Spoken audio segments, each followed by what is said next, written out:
안녕하세요. 오늘 밤 우리는 중요한 이야기를 나누려고 합니다. 혹시 당신도 요즘 자꾸 깜빡깜빡하는 일이 잦아지고 있지 않나요? 어제 만난 사람의 이름이 떠오르지 않거나 냉장고 문을 열고 왜 열었는지 기억나지 않았던 적이 있습니까? 그렇다면 오늘 이야기를 끝까지 들으셔야 합니다.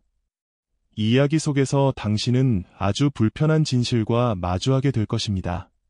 바로 나이가 들면서 기억력이 감퇴하는 것은 결코 당연한 현상이 아니라는 사실입니다.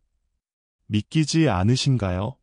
지금부터 천천히 제가 들려드리는 이야기에 집중해 보세요. 그리고 본격적으로 시작하기 전에 이 말을 남기고 싶습니다. 왜냐하면 당신의 시간과 집중력은 정말 소중하니까요. 그렇기에 이렇게 부탁드릴 수밖에 없습니다. 그러니 편안하게 기대기 전에 제 영상이 마음에 드신다면 좋아요와 구독을 눌러주세요. 하지만 정말로 제가 하는 이야기가 마음에 드신다면 그때 눌러주세요. 그리고 영상을 보는 지금 당신이 어디에 계신지 몇 시인지 댓글로 남겨주세요. 함께 이 밤을 나누고 싶으니까요. 이제 조명을 끄고 필요하다면 선풍기를 켜서 부드러운 백색 소음을 곁들이고 오늘 밤 우리의 이야기를 함께 시작합시다. 지금 이 순간 당신의 뇌는 살아 있습니다. 그러나 그 뇌가 젊음을 유지하고 있는지는 확신할 수 없습니다. 사람들이 흔히 말합니다. 나이 들면 다 그렇지 뭐. 하지만 저는 뇌과학자로서 그렇게 쉽게 말하지 못합니다. 왜냐하면 과학은 그렇게 말하지 않기 때문입니다. 뇌는 나이를 먹지 않습니다. 더 정확히 말하자면 나이 그 자체는 뇌의 기억력을 저하시키는 원인이 아니라는 뜻입니다. 그렇다면 왜 사람들은 나이가 들수록 기억력이 감퇴한다고 믿게 되었을까요? 그것은 우리가 눈에 보이는 현상만을 믿었기 때문입니다. 어르신들이 자주 깜빡깜빡하는 모습을 보고 그것이 노화의 필연이라 여겨온 것입니다. 그러나 뇌는 단순한 근육과는 다릅니다. 뇌는 사용하면 할수록 더 많은 연결을 만들고 더 강력한 기억력과 사고력을 유지할 수 있는 기관입니다. 뇌과학에서 이를 뇌의 가소성이라 부릅니다. 신경세포가 새로 태어나는 것이 아니라 기존의 뇌세포들이 새로운 연결을 만들며 기억력을 회복하고 강화하는 현상입니다. 그리고 이 뇌 가소성은 20대뿐 아니라 90세 노인에게도 발생할 수 있다는 사실이 밝혀졌습니다. 믿기지 않으신다면 괜찮습니다. 저도 처음에는 믿지 않았으니까요. 하지만 수천 건의 연구와 MRI 촬영, 수많은 환자들의 회복 사례가 제 생각을 바꾸어 놓았습니다.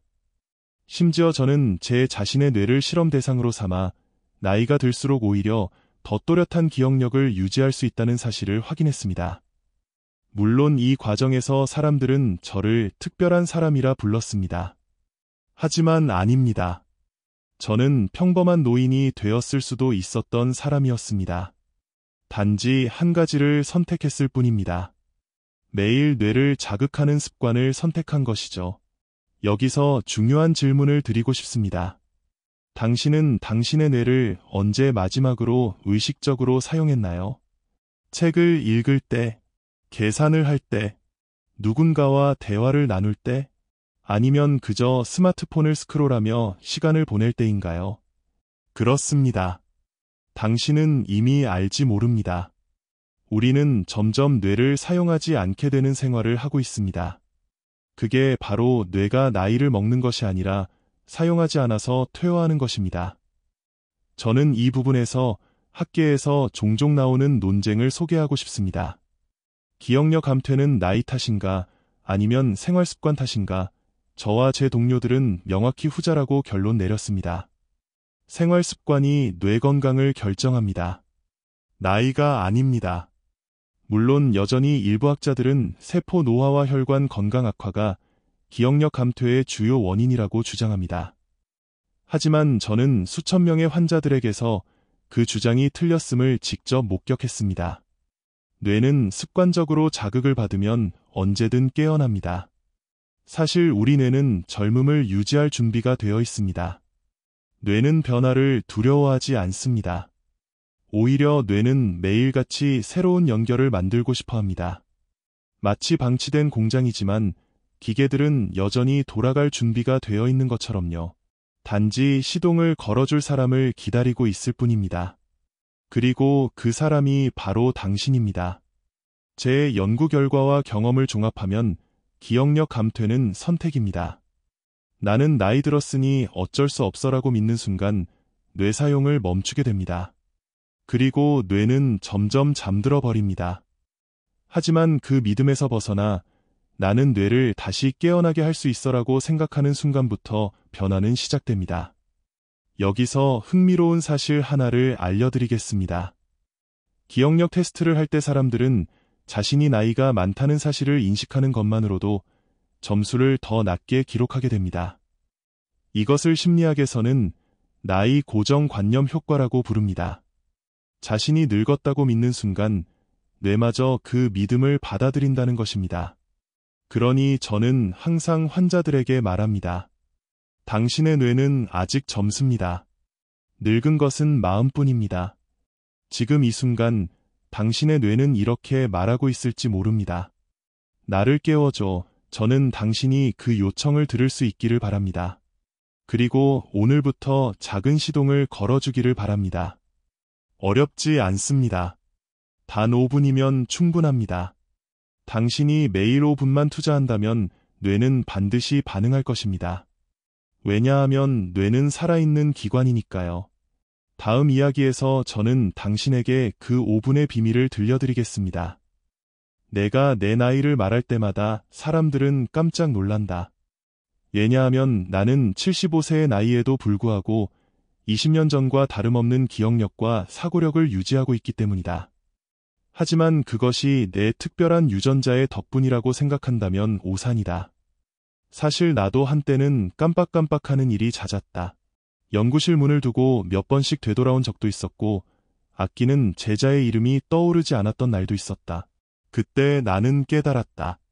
내 뇌가 나를 떠나기 시작했다. 그 절망 속에서 내가 택한 것은 하나였다. 뇌에 대해 더 깊이 파고들어 내가 스스로 치료법을 찾아야겠다고 결심했다. 40년 가까이 뇌과학자로 살아온 나였지만 그때부터 다시 학생이 되었다. 최신 논문을 읽고 해외 연구자들과 토론하고 내 머릿속에서 사라져가는 그 작은 실마리를 붙잡기 위해 매달렸다. 그리고 마침내 나는 뇌가소성이라는 개념을 재발견하게 되었다. 뇌가소성, 즉 뇌는 나이에 상관없이 새로운 신경 연결을 만들 수 있다는 사실이었다. 나는 학계에서 수십 년간 의심받아온 이 이론을 내 인생에 직접 적용해보기로 했다. 그리고 그 결과 내 뇌는 다시 깨어났다. 뇌가소성은 신경과학에서 매우 흥미로운 주제다. 하지만 여전히 학자들 사이에서는 논쟁이 존재한다.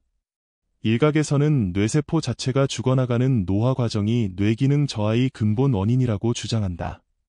그들은 새로운 연결이 생성된다 하더라도 한계가 있다고 주장한다. 하지만 나는 그들의 주장에 동의하지 않는다. 왜냐하면 내 연구와 내 경험이 그 반대의 사례를 증명했기 때문이다. 나는 병원에서 수천 명의 환자들을 직접 진료했다. 그들 중 상당수는 기억력 감퇴는 당연한 노화라고 믿고 있는 사람들이었다. 하지만 내가 권한 몇 가지 간단한 방법을 실천한 환자들은 불과 몇 달 만에 놀라운 회복을 보였다. 이 과정에서 가장 충격적이었던 사례는 나의 오랜 동료였던 박 교수였다. 박 교수는 나보다 3살이 많은 친구였다. 평생 뇌를 연구한 사람이었지만 78세가 되던 해에 갑작스럽게 쓰러졌다. 혈관성 치매 판정을 받았고 가족도 기억하지 못하는 상태로 몇 달을 병상에서 보냈다. 의료진들은 모두 회복 불가 판정을 내렸다. 그 순간 나는 좌절했다. 내가 연구하던 이론이 틀렸던 것일까? 아니면 박 교수에게 적용할 수 없는 방법이었던 것일까? 하지만 나는 포기하지 않았다. 수십 년간 동료였던 그를 잃을 수 없었다. 나는 병실 옆에서 며칠을 밤새 고민했다. 그 끝에 도달한 결론은 단순했다. 약으로 치료할 수 없다면 뇌 스스로 살아나도록 자극해야 한다. 바로 내가 연구했던 뇌가소성을 실제로 적용해 볼 수밖에 없다고 결심했다. 그때부터 나는 박 교수의 손을 잡았다. 오른손과 왼손을 각각 다르게 움직이는 단순한 동작을 반복하게 했다. 처음에는 내가 그의 손을 붙잡고 대신 움직여 주었지만 그 동작 하나하나가 뇌량을 자극할 수 있다고 믿었기에 멈추지 않았다. 이 운동의 핵심은 좌뇌와 우뇌를 동시에 활성화시키는 것이다. 손과 손목의 움직임이 좌우 반구를 자극하고 그 사이의 연결다리인 뇌량을 깨운다. 이 과정에서 뇌는 새로운 신호 회로를 만들기 시작한다. 나는 그 원리를 수천 번 반복해서 확인했기에 확신할 수 있었다. 하지만 아무런 변화가 보이지 않는 날들이 계속되었다. 모두가 포기하라고 했지만 나는 멈추지 않았다. 오히려 박 교수가 반응하지 않는 것이 뇌가 회복을 준비 중이라는 신호라고 믿었다. 내가 연구를 통해 배운 사실은 이랬다. 뇌는 새로운 자극을 받을 때 처음에는 혼란을 겪는다. 그리고 적응하는 과정에서 비로소 새로운 연결을 만들어낸다.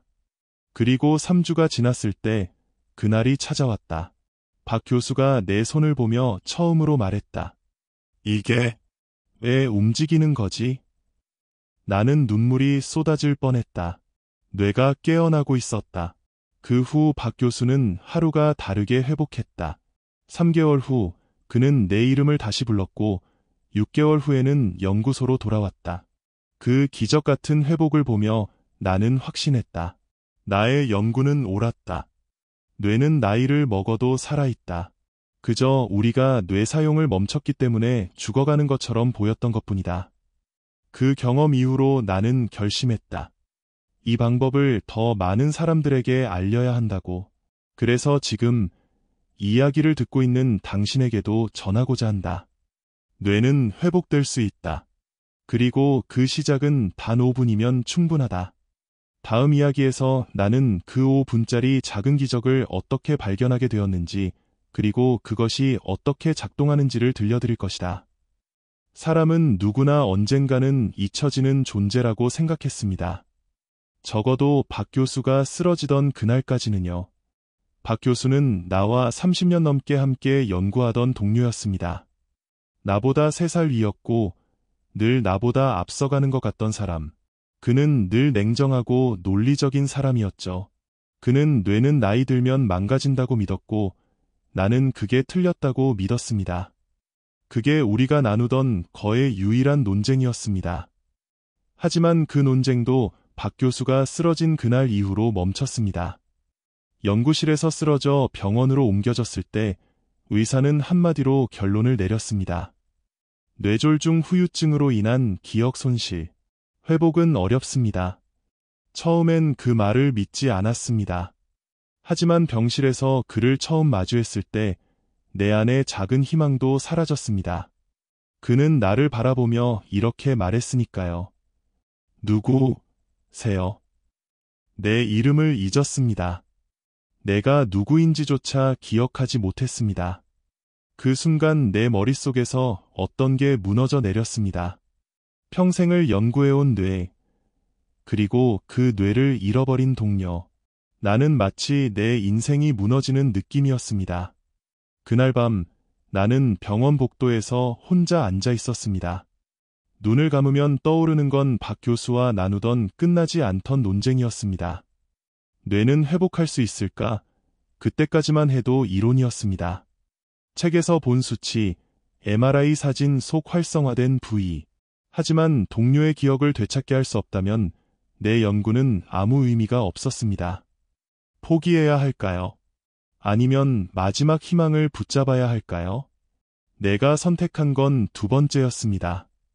나 자신을 믿는 것이 아니라 뇌를 믿기로 했습니다. 뇌는 회복할 수 있다. 뇌는 살아있다. 다음 날 아침 나는 그의 손을 붙잡았습니다.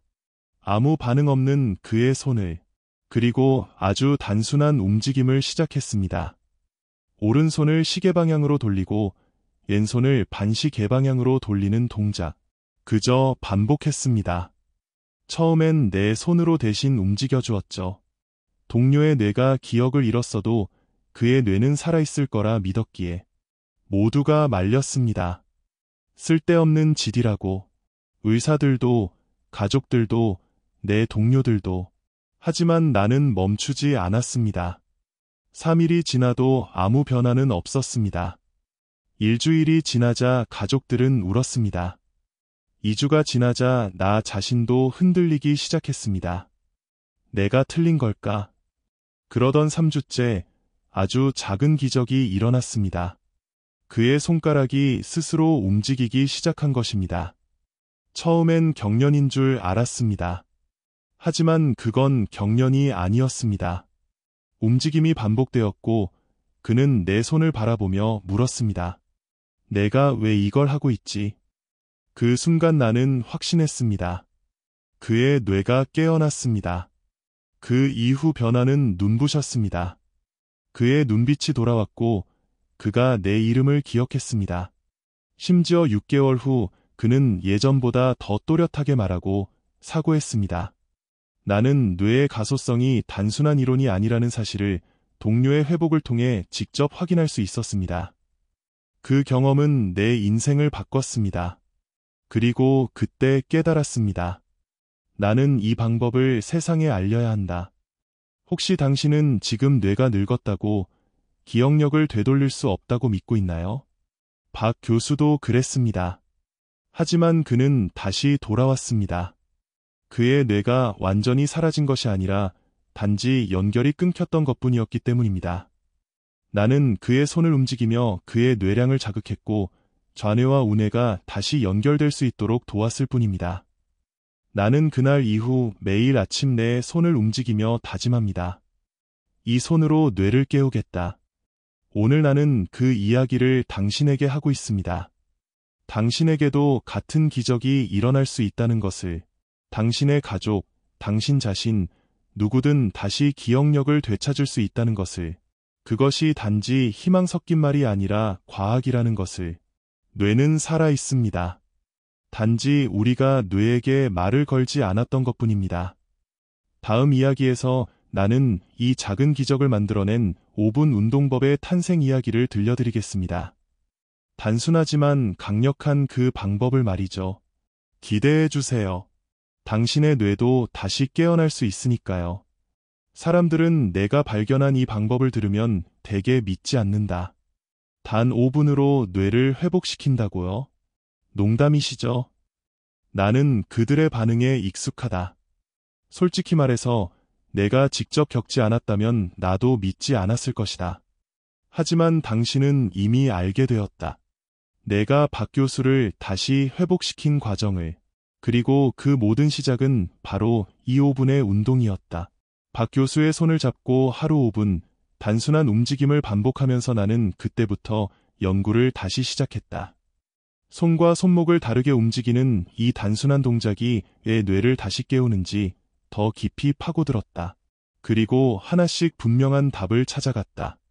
뇌는 복잡하다. 하지만 동시에 뇌는 단순하다. 그 단순한 비밀을 알게 되면 뇌를 깨어나게 만드는 것은 어렵지 않다. 놀랍게도 그 비밀은 바로 양손 협동에 있었다. 오른손과 왼손은 각각 다른 뇌 반구에서 제어한다. 즉, 오른손을 움직이면 좌뇌가 활성화되고 왼손을 움직이면 우뇌가 작동한다.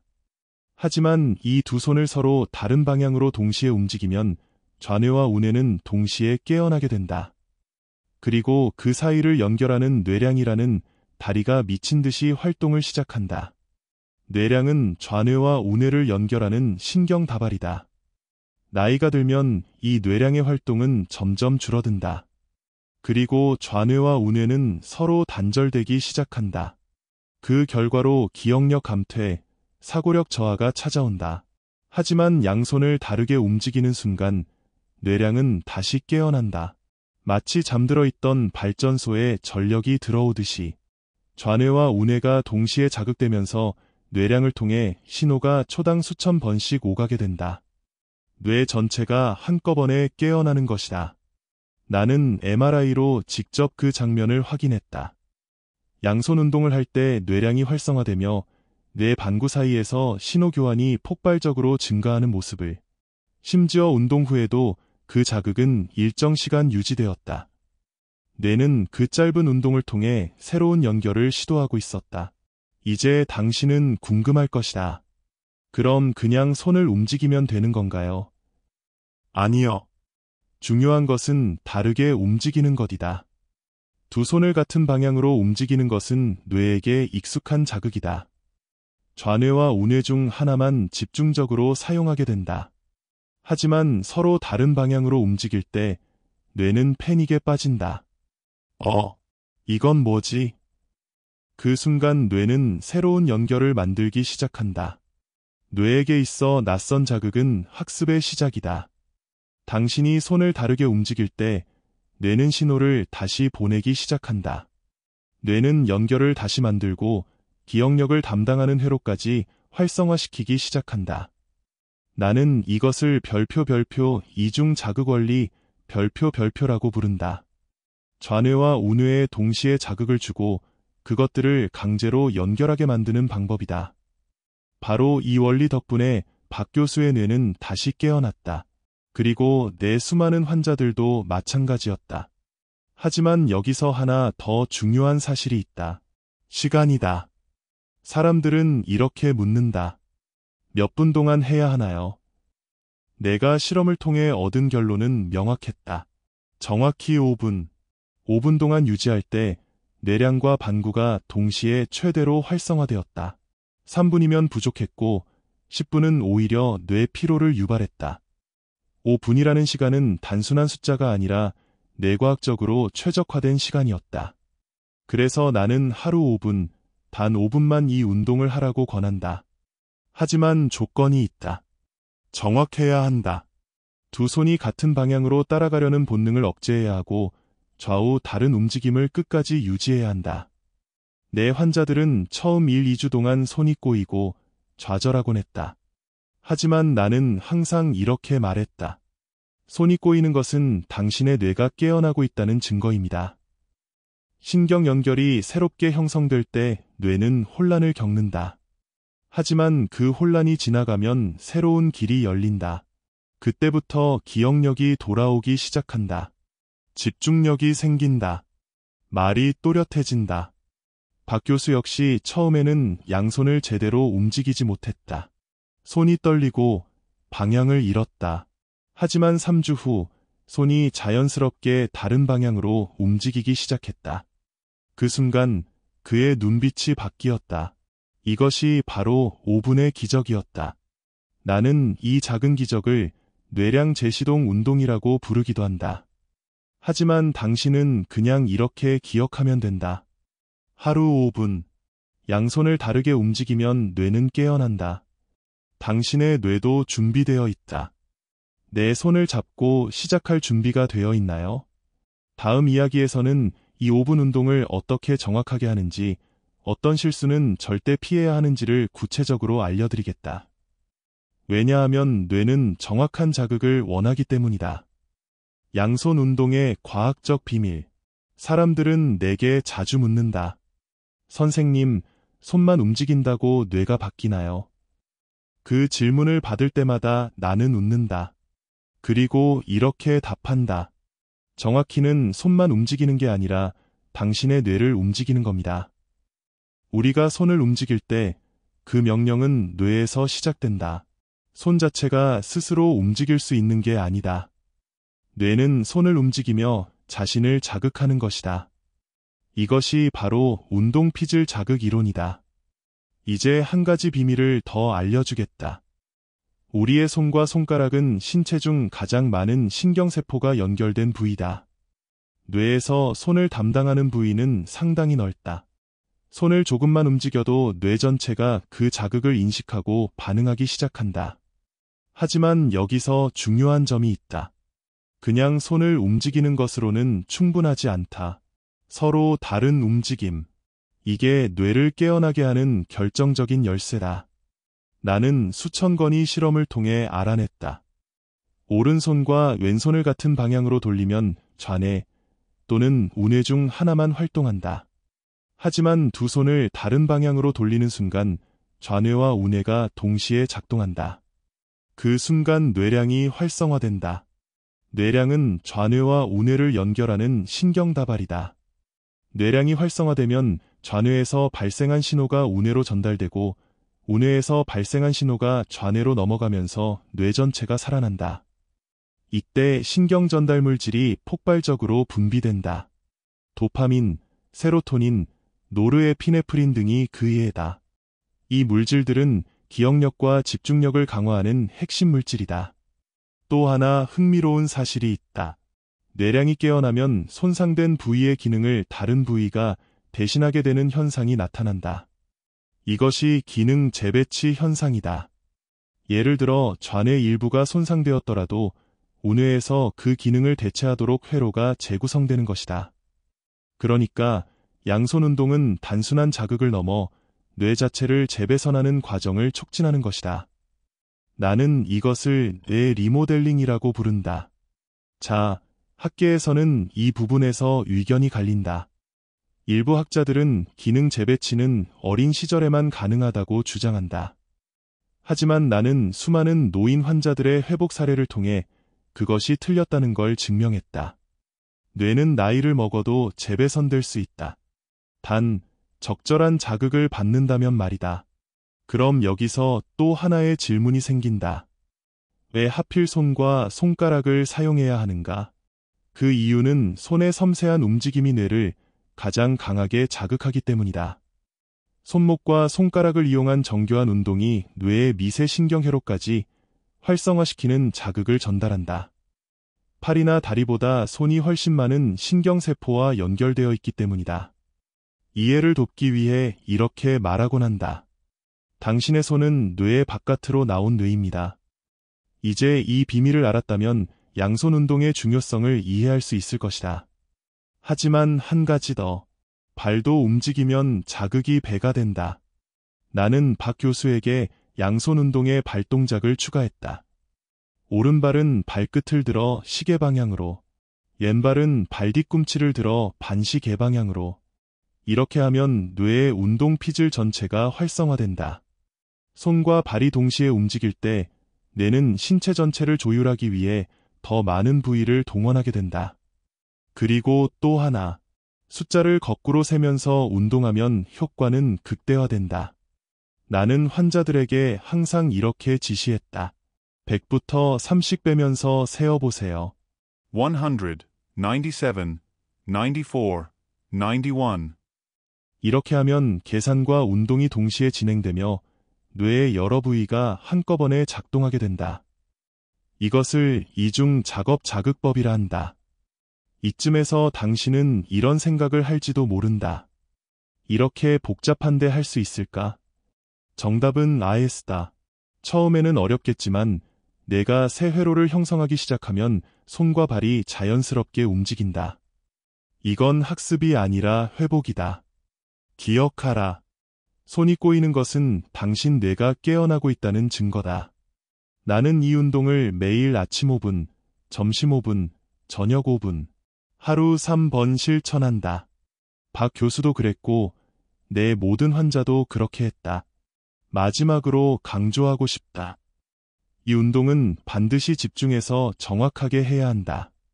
대충 하면 뇌는 자극을 받지 않는다. 당신이 손과 발을 다른 방향으로 움직이려고 애쓰는 그 순간 뇌는 다시 살아난다.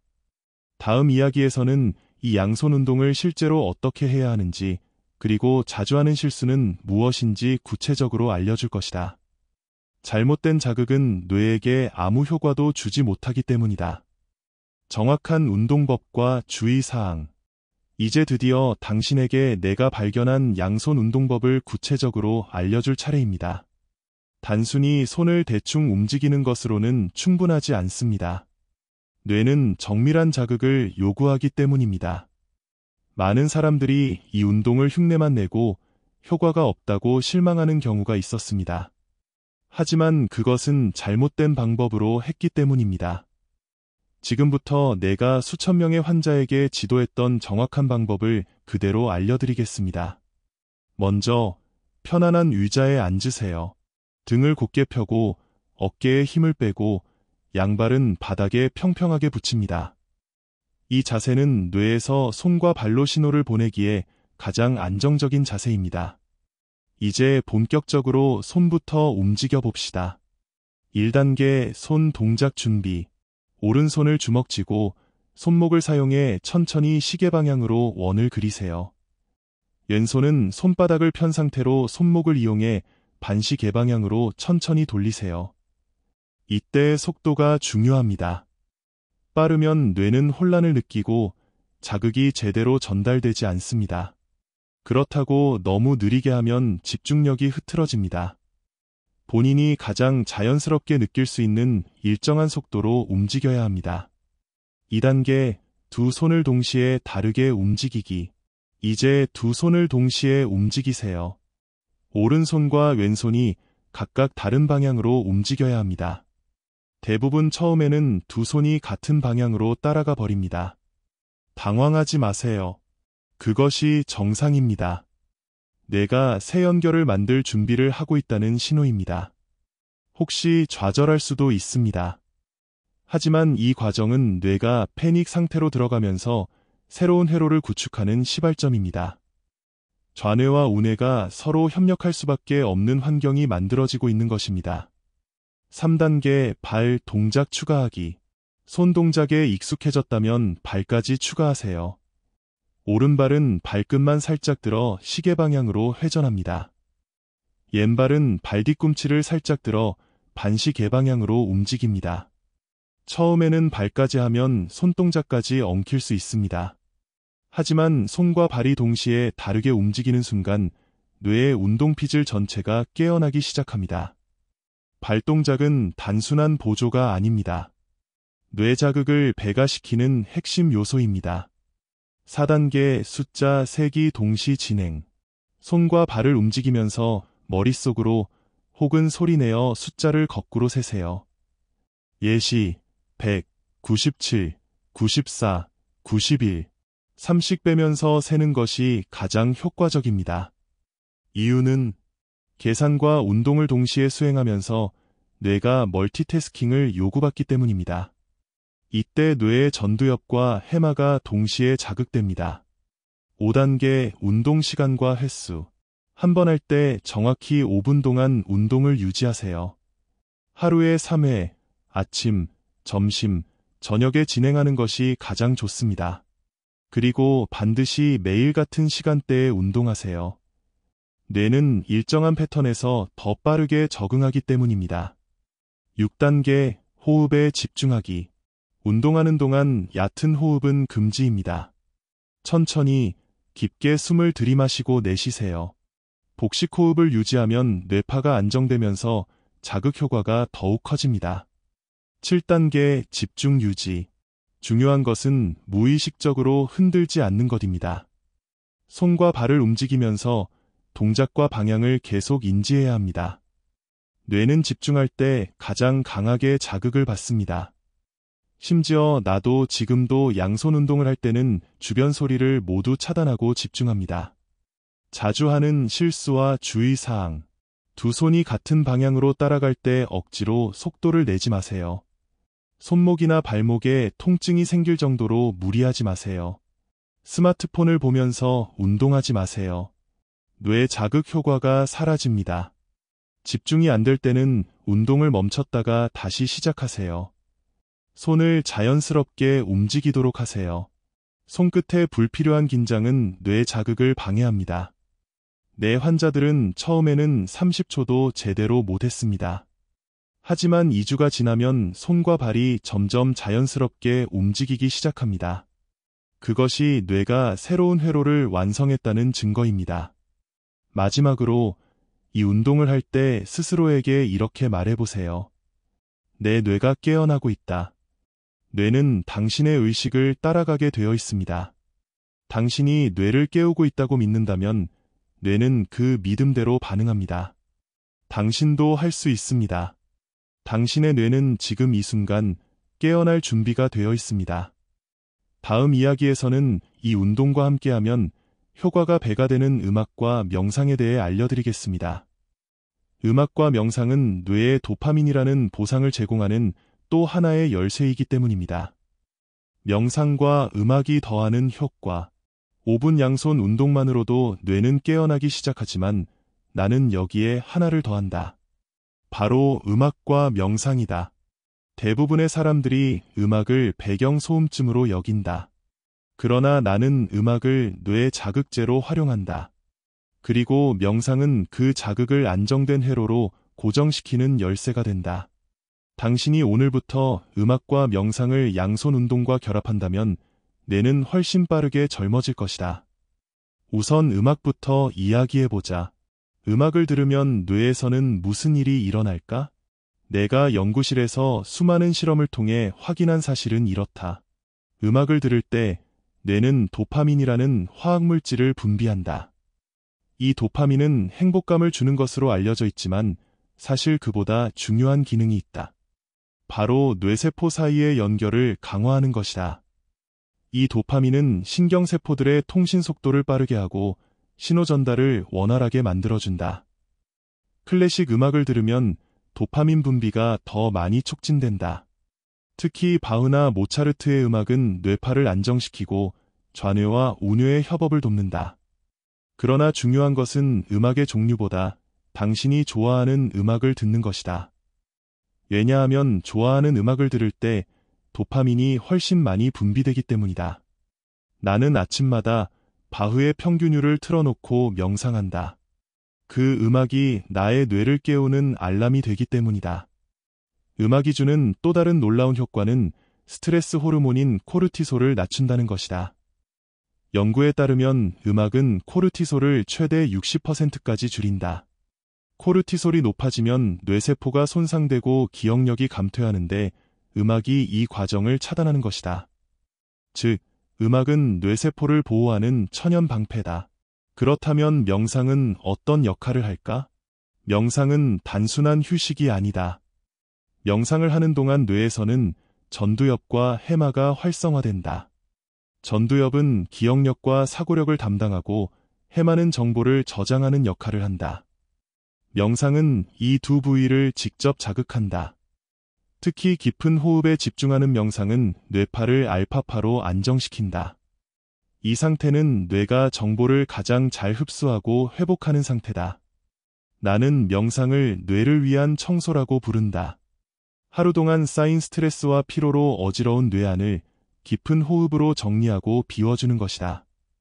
명상하는 방법은 매우 간단하다. 의자에 앉아 등을 곧게 펴고 눈을 감고 코로 천천히 숨을 들이마시고 입으로 길게 내쉰다. 들숨과 날숨의 소리에만 집중한다. 생각이 떠오르면 억지로 막지 말고 그냥 흘려보내라. 처음에는 어렵겠지만 3분, 5분씩 연습하다 보면 뇌가 안정되는 느낌을 받을 것이다. 명상은 단독으로 해도 좋지만 음악과 결합하면 효과는 배가 된다. 나는 클래식 음악을 들으며 명상할 때 뇌가 차분해지면서 동시에 활력을 얻는 느낌을 받는다. 연구 결과도 그 사실을 뒷받침한다. 음악과 명상을 동시에 하면 도파민과 세로토닌 분비가 극대화되고 코르티솔 분비는 최소화된다. 이쯤 되면 당신은 이렇게 생각할지도 모른다. 그럼 언제 이걸 하면 좋을까? 내가 권하는 가장 좋은 시간은 다음과 같다. 아침에 양손 운동 후 음악과 명상을 5분, 점심 식사 후 졸음이 밀려올 때 5분, 저녁 잠들기 전 5분, 단 5분이면 충분하다. 뇌는 길게 자극하지 않아도 효과를 낸다. 중요한 것은 매일 같은 시간에 꾸준히 실천하는 것이다. 내 환자 중 80세 할머니가 있었다. 그는 우울증과 기억력 저하로 고생했지만 내가 알려준 음악 명상법을 따라한 지 3개월 만에 표정이 밝아지고 기억력 테스트 점수가 크게 향상되었다. 할머니는 이렇게 말했다. 선생님, 제 뇌가 노래를 부르는 것 같아요. 그 말이 얼마나 인상 깊었던지 나는 지금도 기억한다. 뇌는 음악과 명상 속에서 자신을 회복하는 법을 알고 있다. 마지막으로 하나 강조하고 싶다.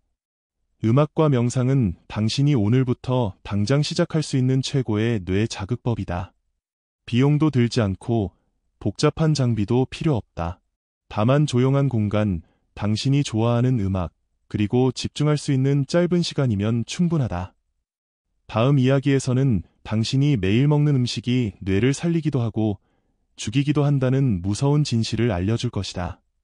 뇌세포는 당신이 먹는 음식으로 만들어지기 때문이다. 뇌를 살리는 음식, 망치는 음식. 나는 수년간 뇌 건강과 식습관의 관계를 연구하며 놀라운 사실을 발견했다. 당신의 기억력은 약으로만 지킬 수 있는 게 아니다. 오히려 당신이 매일 먹는 음식이 당신의 뇌세포를 만들고 혹은 파괴하고 있다는 사실을 알고 있는가? 오늘 밤 나는 당신이 절대 몰랐던 무서운 진실을 알려주려 한다. 당신이 매일 아침 식탁에서 무심코 선택하는 그 음식들이 뇌 건강의 운명을 결정짓는다.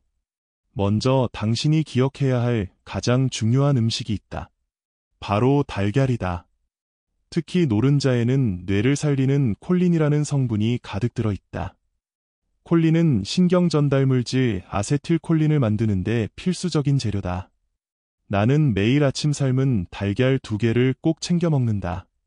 나의 기억력을 20년 넘게 유지시켜준 비밀 중 하나가 바로 이것이다.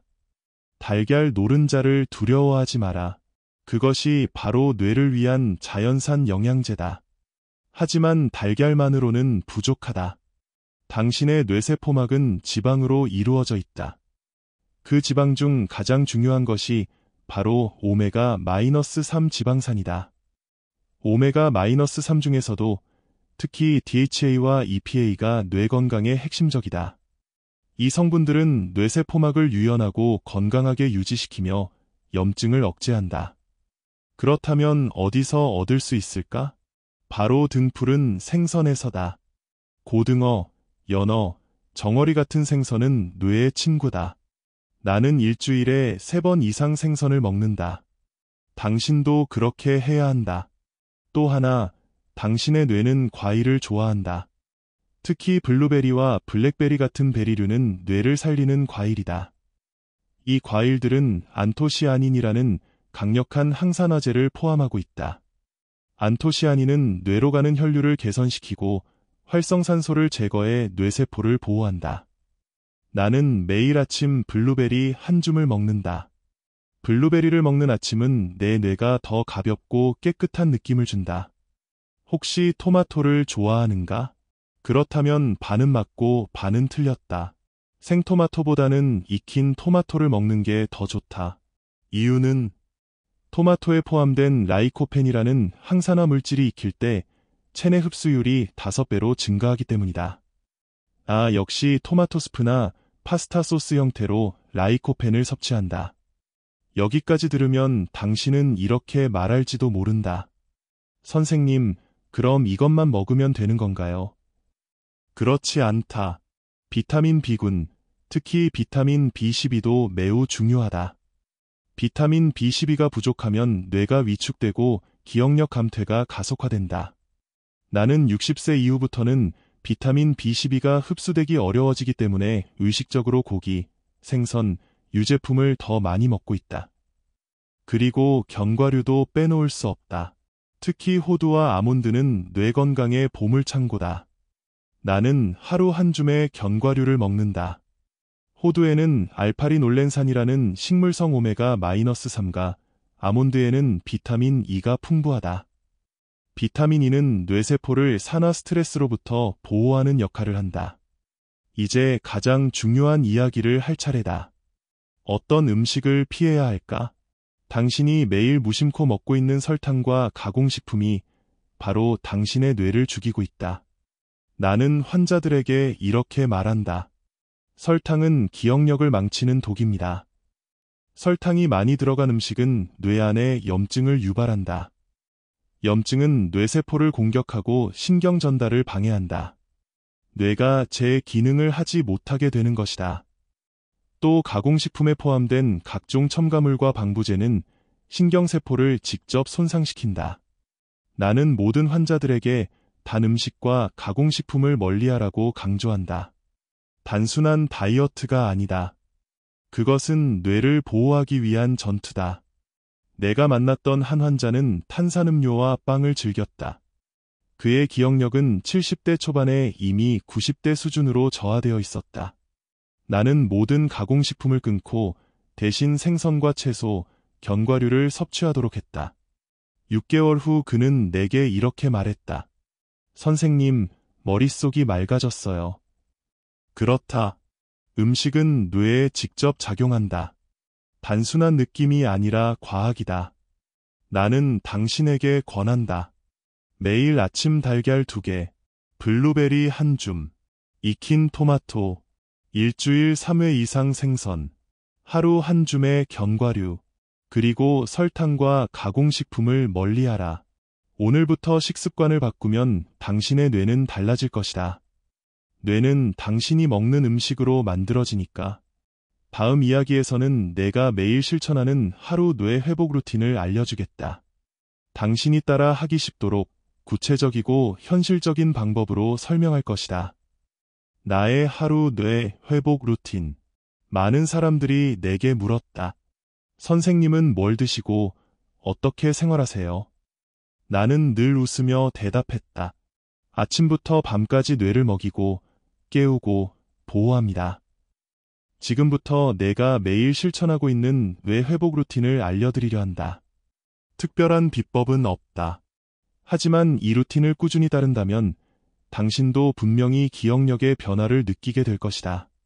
아침 루틴, 뇌를 깨우는 시간. 하루 중 뇌가 가장 갈망하는 영양소를 공급하는 시간. 아침 식사는 뇌에게 가장 중요하다. 나는 아침마다 이렇게 식사한다. 삶은 달걀 2개, 블루베리 1줌, 익힌 토마토 또는 토마토 스프. 달걀 노른자 소콜린이 뇌신경 회로를 자극하고 블루베리의 안토시아닌이 뇌혈관을 깨끗하게 청소한다. 익힌 토마토의 라이코펜은 활성산소로부터 뇌세포를 보호해준다. 식사를 마친 후 나는 5분 양손 운동을 한다. 손과 발을 다르게 움직이며 5분간 집중한다. 그 후 10분 정도 클래식 음악을 들으며 명상한다. 아침부터 도파민과 세로토닌을 충분히 뇌에 공급하는 것이다. 점심 루틴, 뇌세포를 강화하는 시간. 점심에는 반드시 등푸른 생선을 포함한다. 고등어 구이, 연어 스테이크, 정어리 통조림 어떤 형태든 좋다. 생선을 통해 DHA와 EPA를 보충하는 것이다. 여기에 견과류 1줌을 챙긴다. 호두와 아몬드는 빠지지 않는다.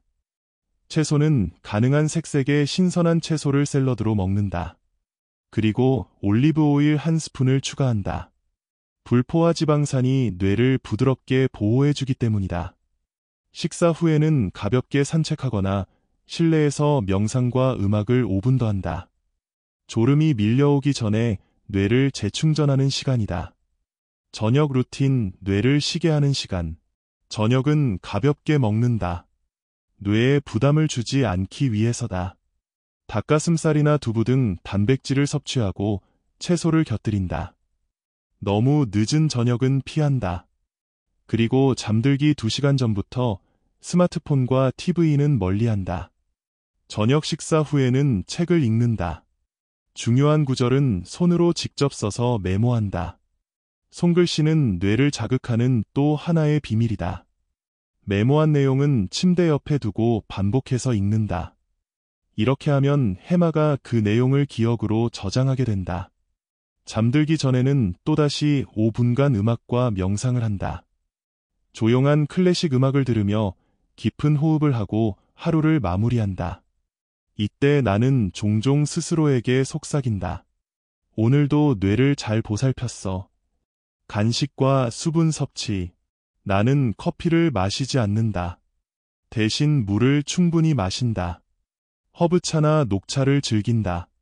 단 음식은 최대한 피한다. 배가 고플 때는 호두 몇 알, 블루베리 조금이면 충분하다. 뇌 회복을 위한 나의 하루 일정 요약. 아침, 달걀 2개, 블루베리, 토마토 플러스 5분 운동 플러스 명상. 점심, 생선, 견과류, 채소 플러스 올리브오일 플러스 음악 명상. 저녁, 가벼운 단백질, 채소 플러스 손글씨 메모 플러스 음악 명상. 하루 총 15분 양손 운동. 하루 총 15분 음악과 명상, 손글씨 메모, 책 읽기, 단 음식, 가공식품 피하기.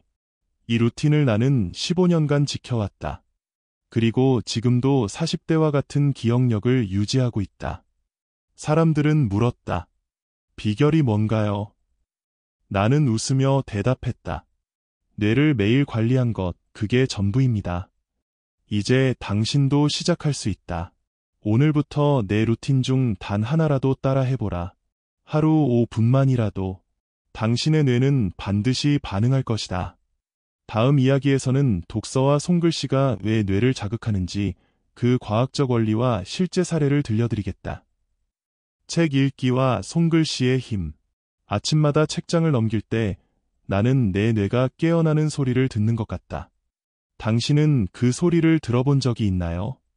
아니, 아마 대부분의 사람들은 그저 글자를 읽는 행위가 뇌에 어떤 변화를 일으키는지조차 알지 못할 겁니다. 책을 읽는 것은 단순한 정보 수집이 아닙니다. 사실 책 읽기는 뇌를 위한 최고의 종합 운동입니다. 더욱이 손으로 글씨를 쓰는 행위와 결합될 때 그 효과는 상상 이상으로 배가 됩니다. 당신이 책을 읽을 때 뇌에서는 어떤 일이 벌어질까요? 글자를 눈으로 인식하면 후두엽이 작동합니다. 단어의 의미를 파악하면서 측두엽이 움직이고 문장 구조를 해석하면서 전두엽이 참여합니다. 이 모든 과정에서 기억과 감정을 담당하는 해마와 변연계까지 작동합니다. 즉, 독서 한 번으로 뇌의 대부분이 움직이고 있는 셈입니다. 나는 이것을 뇌의 전신 운동이라고 부릅니다. 하지만 문제는 대부분의 사람들이 그저 눈으로만 읽는다는 것입니다. 좌뇌만 사용해 단어를 따라 읽을 뿐이죠. 이렇게 하면 뇌의 일부분만 자극됩니다. 나는 환자들에게 항상 이렇게 말합니다. 글자를 따라가지 말고 페이지 전체를 바라보세요. 뇌과학에서는 좌뇌는 언어와 분석을 담당하고 우뇌는 직관과 이미지 처리를 담당한다고 알려져 있습니다. 하지만 둘 중 하나만 사용할 때 뇌는 비효율적으로 작동합니다. 나는 독서할 때 우뇌까지 동원하는 법을 가르칩니다. 페이지 전체를 시야에 넣고 중심 단어들을 직관적으로 파악하며 읽도록 지도하는 것입니다. 이렇게 하면 뇌는 좌뇌와 우뇌를 동시에 사용하게 됩니다. 놀라운 사실은 이 방법을 사용한 환자들은 읽는 속도가 오히려 더 빨라지고 기억력은 더 오래 유지된다는 점이었습니다. 나는 이 방법을 우뇌 독서법이라고 부릅니다. 여기서 그치지 않습니다. 뇌를 더욱 강하게 자극하고 싶다면 책을 읽으며 손으로 글씨를 쓰십시오. 왜일까요? 손으로 글씨를 쓸 때 뇌의 운동 피질과 감각 피질이 동시에 활성화되기 때문입니다. 타이핑은 그 효과가 없습니다. 타이핑은 단순한 반복 동작에 불과하므로 뇌를 충분히 자극하지 못합니다. 하지만 펜을 잡고 종이에 글자를 쓸 때 손끝에서 느껴지는 촉감과 미세한 움직임이 뇌를 강하게 자극합니다. 손글씨는 좌뇌와 우뇌를 넘나드는 연결을 자극합니다. 손의 미세한 움직임이 좌뇌를 자극하고 손글씨를 시각적으로 인식하면서 우뇌가 참여하게 됩니다. 두 개의 뇌반구가 동시에 활성화되는 것입니다. 이것이 바로 내가 손글씨를 강조하는 이유입니다. 내 환자 중 한 분은 손자가 사준 태블릿을 이용해 책을 읽으며 메모를 했습니다. 그런데 기억력 개선 효과가 미미했죠. 그래서 내가 펜과 공책을 건네며 말했습니다. 다시 손으로 써보세요. 2달 후 그 환자의 기억력 점수는 15% 향상되었습니다. 그는 이렇게 말했죠. 글씨를 쓰면서 단어가 손끝으로 들어오는 느낌이에요. 그것이 바로 뇌가 깨어나는 신호입니다. 나는 매일 책을 읽고 중요한 구절을 손으로 베꼈습니다. 이 습관이 내 기억력 유지의 핵심입니다. 손글씨 메모는 뇌를 두드리는 노크와 같습니다. 일어나, 내가 너에게 알려줄 게 있어. 또 하나 흥미로운 사실을 알려드리겠습니다. 연구에 따르면 손글씨를 쓰는 동안 뇌파는 알파파 상태로 들어갑니다. 알파파는 뇌가 가장 안정적이고 창의적인 상태입니다. 즉, 손글씨는 뇌를 편안하게 하면서도 활발하게 만든다는 뜻입니다. 나는 독서와 손글씨를 결합한 운동을 이렇게 추천합니다. 하루 10분 책 읽기, 페이지 전체를 직관적으로 읽는 훈련, 인상 깊은 문장 한 줄 손으로 써보기, 손으로 간단한 요약문 작성하기, 손글씨 메모는 항상 종이 위에 남길 것. 내가 뇌가소성을 연구하며 확인한 사실은 이렇습니다. 손으로 글씨를 쓰는 것은 새로운 신경 연결을 만드는 행위다. 글자를 쓰는 그 순간 당신의 뇌는 새롭게 회로를 구축한다. 그것이 곧 기억력 회복이다. 마지막으로 독서와 손글씨는 마음을 안정시키는 부작용이 있다. 어쩌면 이것이 가장 좋은 부작용일지도 모른다. 글을 읽고 손으로 써보라. 뇌는 반드시 반응할 것이다. 다음 이야기에서는 사람들과 대화하고 새로운 취미를 가지는 것이 뇌 건강에 왜 중요한지 알려드리겠다. 왜냐하면 뇌는 소통할 때 가장 강하게 자극을 받기 때문이다. 대화와 새로운 취미의 마법. 나는 뇌를 깨우는 법에 대해 연구해왔지만 가장 강력한 자극이 무엇인지 아는 데에는 꽤 오랜 시간이 걸렸다. 그 답은 너무나 단순했죠. 사람들과 대화하는 것. 뇌는 대화할 때 가장 강하게 움직입니다. 상대방의 말을 듣고 의미를 이해하고 적절한 답을 생각하고 감정을 표현하는 그 모든 순간 뇌의 언어 영역, 감정 조절 영역, 판단 영역이 동시에 작동하게 되니까요. 뇌는 혼자 있을 때보다 누군가와 소통할 때 훨씬 더 많은 에너지를 씁니다. 내 환자 중에는 혼자 있는 시간이 길었던 분들이 많았습니다. 기억력이 나빠졌다고 말하는 분들의 공통점이 바로 그것이었죠. 혼자 있는 시간, 침묵 속에서 뇌는 점점 잠들게 됩니다. 한 가지 흥미로운 사실을 알려드리겠습니다. 기억력이 좋았던 노인들의 비결을 조사한 연구에서 가장 중요한 공통점은 일상에서 대화하는 상대가 많다는 것이었습니다. 단순한 산수 문제나 퍼즐보다 매일 짧은 대화가 뇌를 더 젊게 만든다는 사실. 그것을 알게 된 나는 치료법을 완전히 바꿨습니다. 내 환자 중 82세 할머니는 병원에 올 때조차 가족의 손을 꼭 붙잡고 계셨습니다. 사람들과 대화하는 법을 잊은 분이었죠. 내가 그분에게 처방한 것은 특별한 약이 아니었습니다. 매일 동네 이웃에게 인사하고 한마디만 해보세요. 처음엔 불가능하다고 했지만 2주 후 작은 변화가 생겼습니다.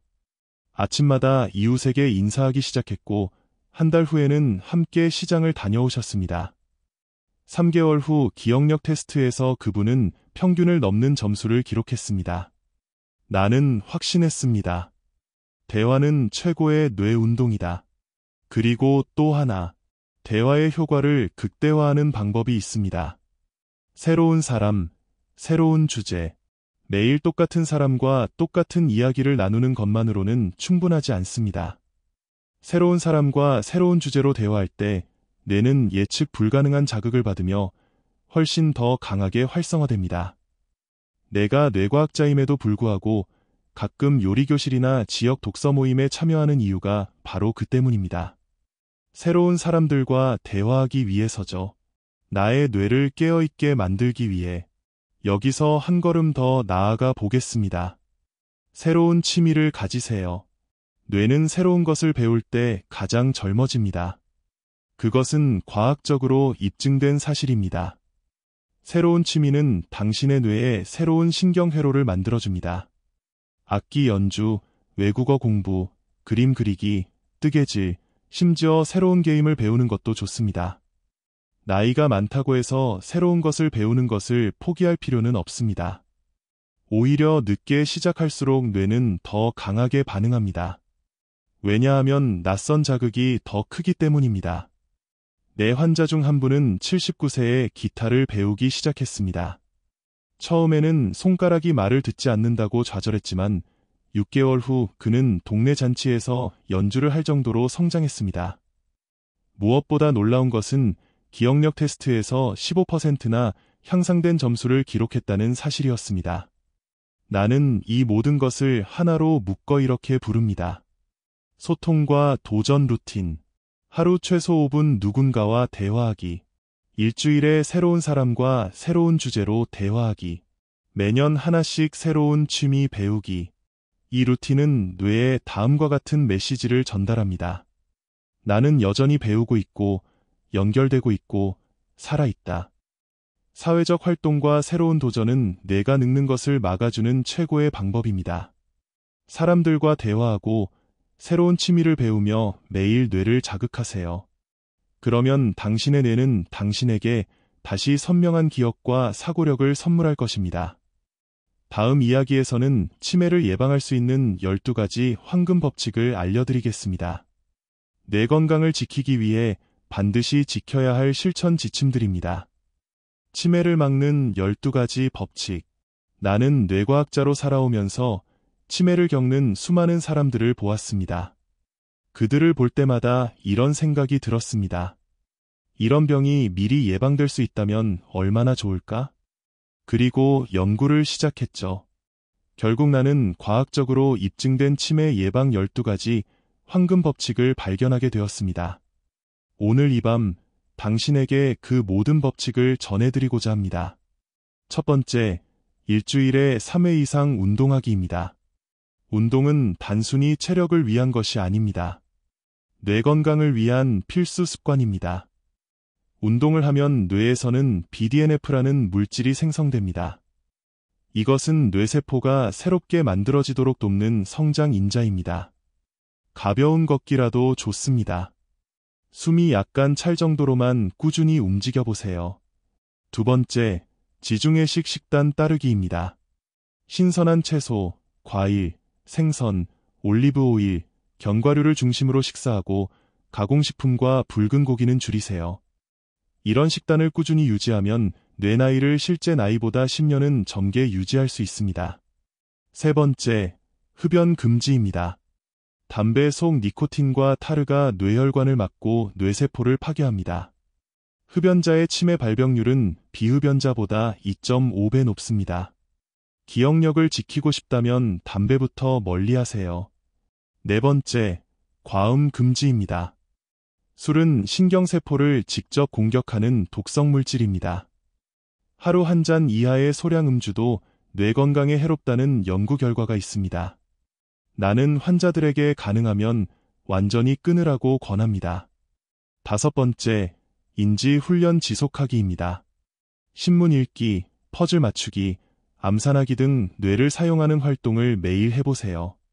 뇌는 사용하지 않으면 퇴화하지만 자극을 주면 언제든 다시 활성화될 수 있습니다. 여섯 번째, 적정 체중 유지하기입니다. 비만은 뇌에 염증을 유발하고 기억력을 저하시킵니다.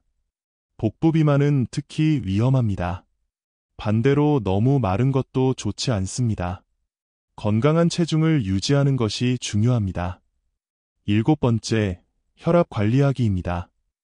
고혈압은 뇌혈관을 손상시켜 혈관성 치매의 주요 원인이 됩니다. 정기적으로 혈압을 측정하고 140, 90 mmHg 이하로 유지하세요.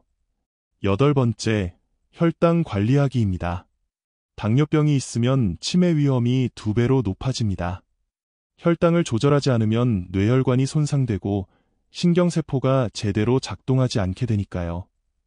아홉 번째, 콜레스테롤 수치 관리하기입니다. 나쁜 LDL 콜레스테롤이 뇌혈관에 쌓이면 뇌경색 위험이 증가합니다. 좋은 HDL 콜레스테롤을 늘리고 나쁜 콜레스테롤을 줄여야 합니다. 열 번째, 충분한 수면 취하기입니다. 수면은 뇌 건강의 가장 중요한 요소입니다. 깊은 수면을 취하는 동안 뇌는 아밀로이드 베타라는 독성 단백질을 제거합니다. 잠을 제대로 자지 않으면 그 독소가 쌓여 치매로 이어질 수 있습니다. 11번째, 스트레스 관리하기입니다. 스트레스를 받으면 코르티솔이 분비되고 해마가 손상됩니다. 뇌가 위축되고 기억력이 급격히 떨어지게 됩니다. 복식호흡, 명상, 운동 등으로 스트레스를 반드시 해소하세요. 12번째, 사회적 활동 유지하기입니다. 사람들과의 대화와 교류는 최고의 인지 자극입니다. 사회적 고립은 치매 위험을 2배 이상 높입니다. 외로움은 뇌에게 가장 치명적인 독입니다. 나는 환자들에게 항상 이렇게 말합니다. 치매는 피할 수 없는 운명이 아닙니다. 당신이 어떻게 살아가느냐에 따라 예방할 수 있는 질병입니다. 이 12가지 법칙은 결코 어렵거나 복잡하지 않습니다. 하지만 실천하는 사람은 많지 않습니다. 왜일까요? 뇌는 눈에 보이지 않기 때문입니다. 하지만 늦지 않았습니다. 오늘부터 하나씩 따라 해보세요. 당신의 뇌는 바뀔 수 있습니다. 늦지 않았습니다. 다음 이야기에서는 수면과 스트레스가 뇌를 어떻게 파괴하는지, 그리고 그 악순환을 끊는 방법에 대해 구체적으로 알려드리겠습니다.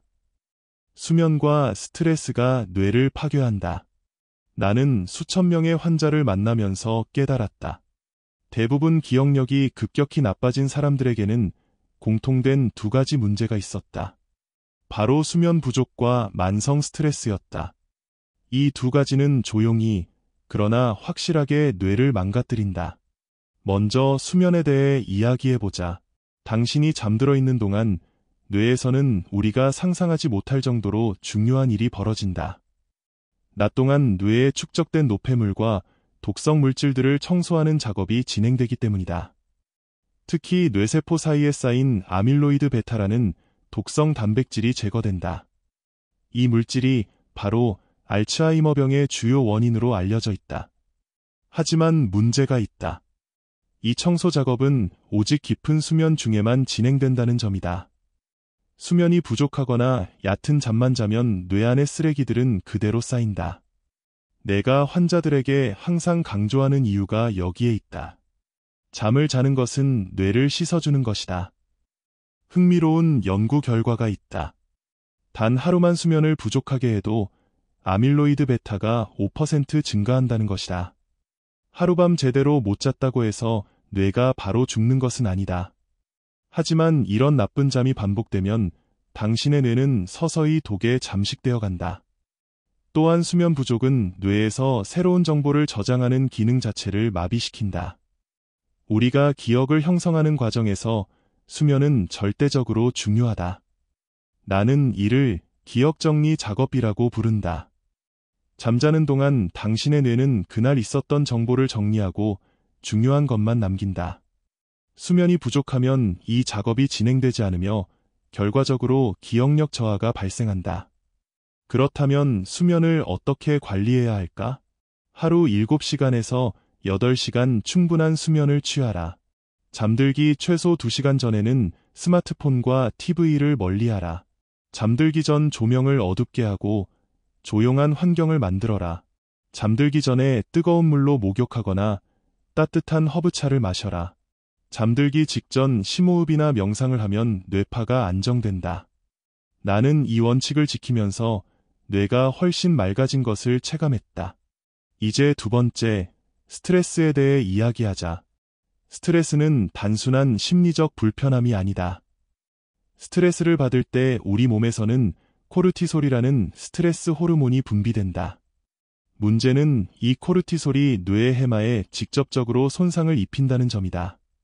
해마는 기억을 저장하고 꺼내는 기능을 담당하는데 코르티솔이 높을수록 해마는 점점 작아진다. 실제로 MRI 사진을 찍어보면 만성 스트레스를 받은 사람들의 뇌해마는 건강한 사람보다 확연히 작아져 있다. 당신의 스트레스는 당신 뇌를 말라 죽게 만들고 있는 것이다. 나는 코르티솔을 기억력 파괴 호르몬이라고 부른다. 어떤 사람들이 스트레스를 받았을 때 이렇게 말하곤 한다. 그냥 시간이 해결해 줄 거야. 하지만 뇌과학적으로는 그렇지 않다. 스트레스를 받는 동안 코르티솔은 계속해서 분비되고 해마는 서서히 파괴된다. 그래서 나는 환자들에게 스트레스를 방치하지 말고 반드시 적극적으로 관리하라고 말한다. 그럼 스트레스를 어떻게 낮출 수 있을까? 내가 추천하는 방법은 다음과 같다.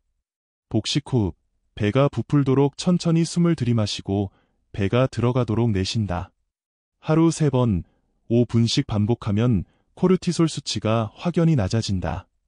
명상, 하루 5분만이라도 생각을 비우고 숨에 집중하라. 운동, 유산소 운동은 코르티솔 분비를 억제하고 엔돌핀과 세로토닌을 분비시켜 뇌를 안정시킨다.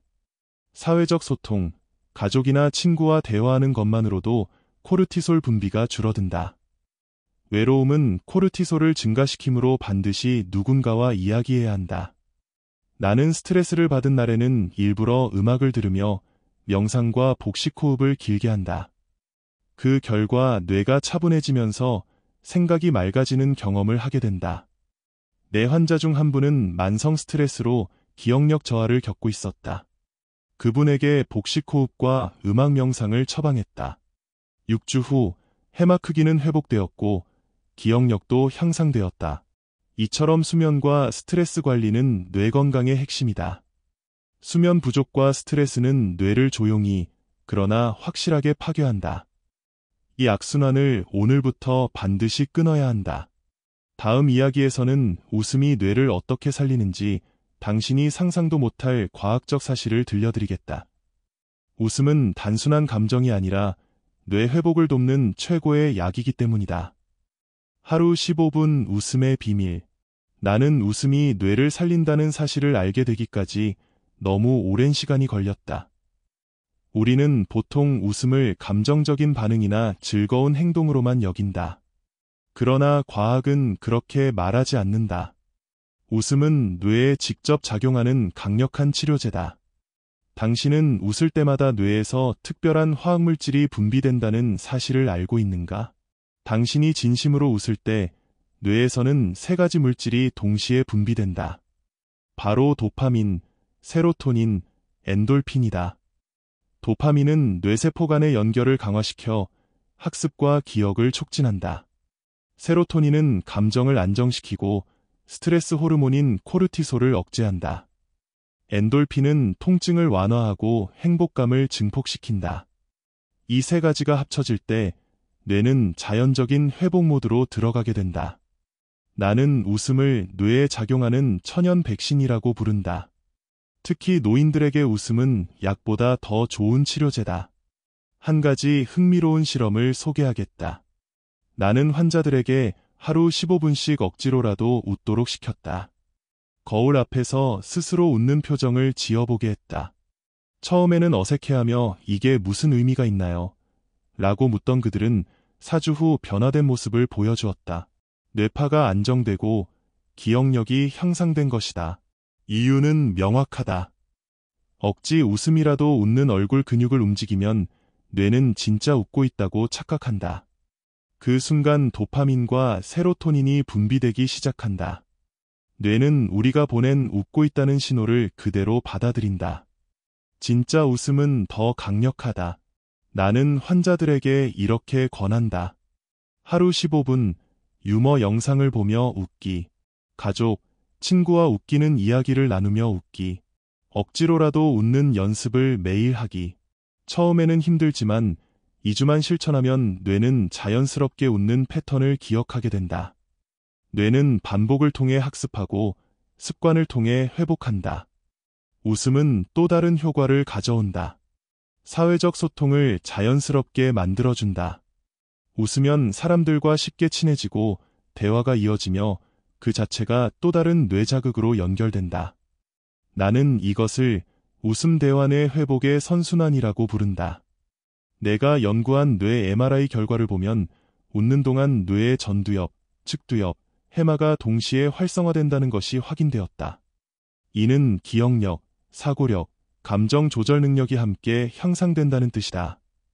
웃음은 뇌를 동시에 넓게 자극하는 최고의 운동이다.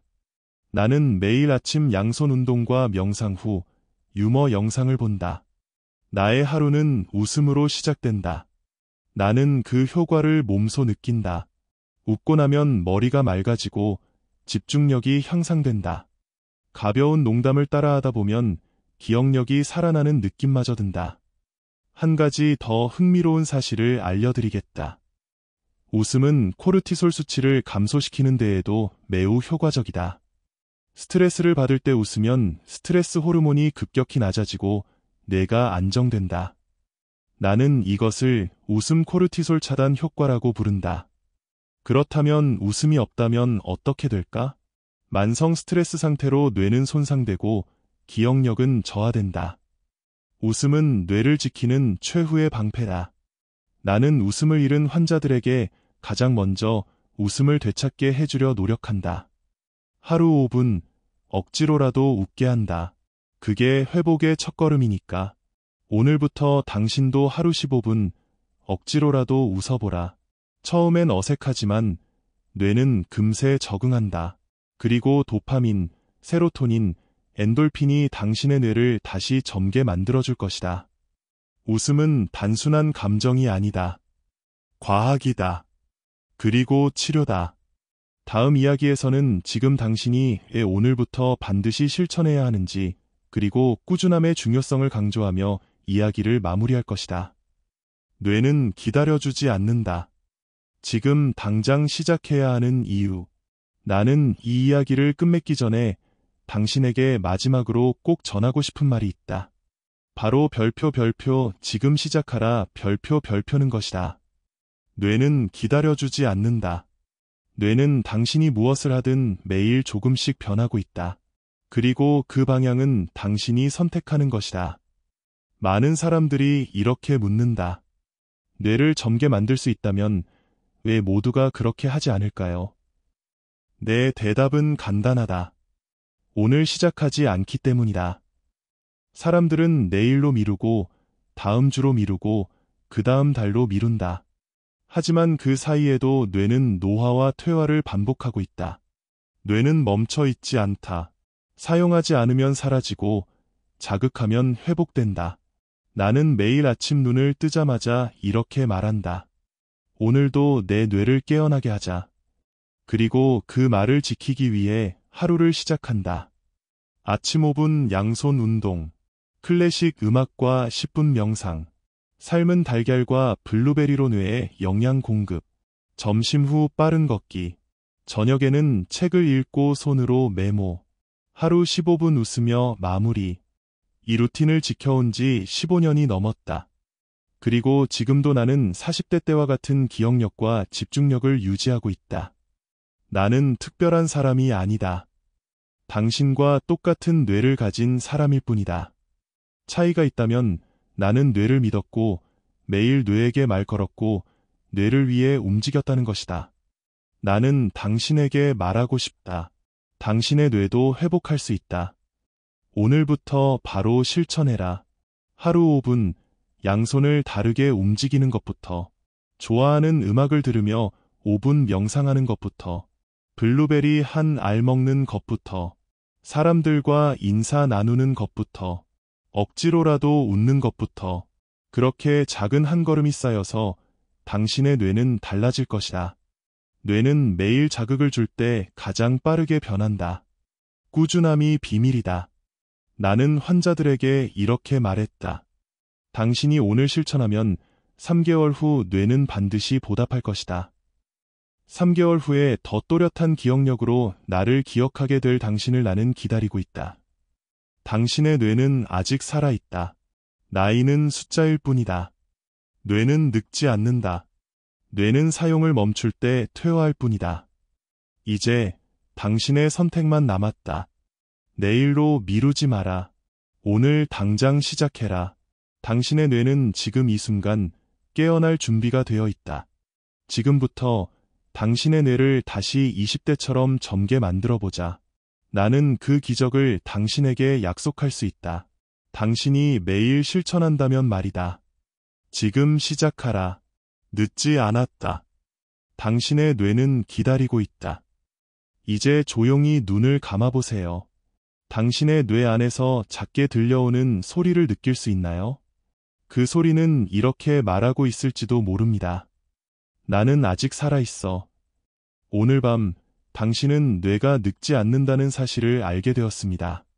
손을 움직이고 음악을 들으며 좋아하는 사람들과 대화하고 웃을 때마다 당신의 뇌는 그 순간 깨어납니다. 뇌는 항상 새로운 연결을 만들 준비가 되어 있었죠. 단지 우리가 신호를 보내지 않았을 뿐입니다. 이제 당신은 알게 되었습니다.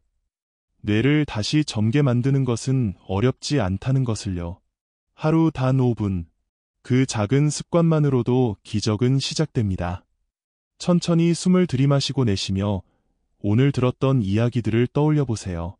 당신의 뇌는 잊지 않을 겁니다. 당신이 내일 아침 두 손을 다른 방향으로 움직이기 시작하는 그 순간부터 당신의 뇌는 새롭게 깨어날 테니까요. 이제 조명을 끄고 음악을 켜고 편안한 침대에 몸을 맡겨보세요. 당신의 뇌도 오늘 하루 수고했다며 조용히 미소 지을 겁니다.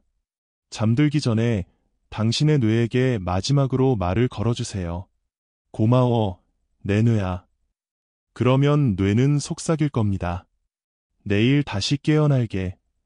지금은 쉬세요. 당신의 뇌는 준비되어 있으니까요. 그리고 당신도 준비가 되어 있습니다. 잘 자요. 당신의 뇌가 새롭게 시작될 내일을 위해서.